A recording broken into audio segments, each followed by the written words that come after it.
know, if he can't get you with the looping right hand or the looping left hook, he wants to step inside and hit you down to the body like this. And then it's this.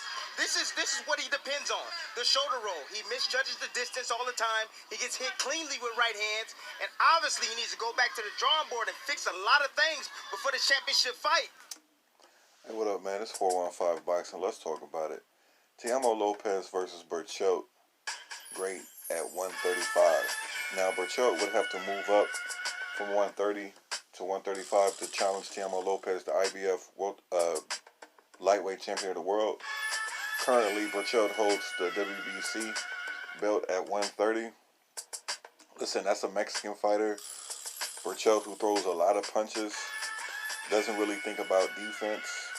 Teofimo Lopez is an offensive-minded fighter, a bigger fighter, heavy-handed. It will be an explosive fight.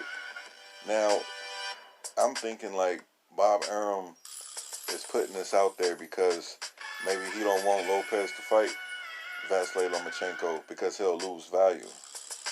If you put him in against Berchelt, a smaller fighter, he might just, wipe away with him.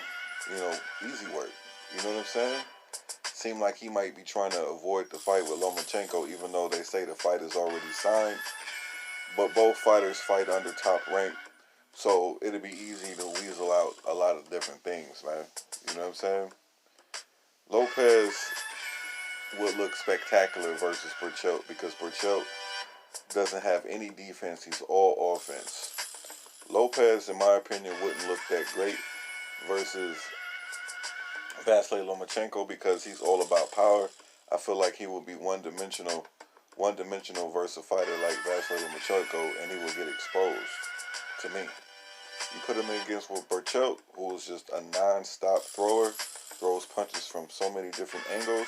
You got a Mexican fighter in Berchelt versus a Puerto Rican fighter in Lopez. You know what I'm saying? A lot of people will watch that fight, but first things first, gotta go through Lomo first, but maybe he's trying to get out the back door. Lopez, peace.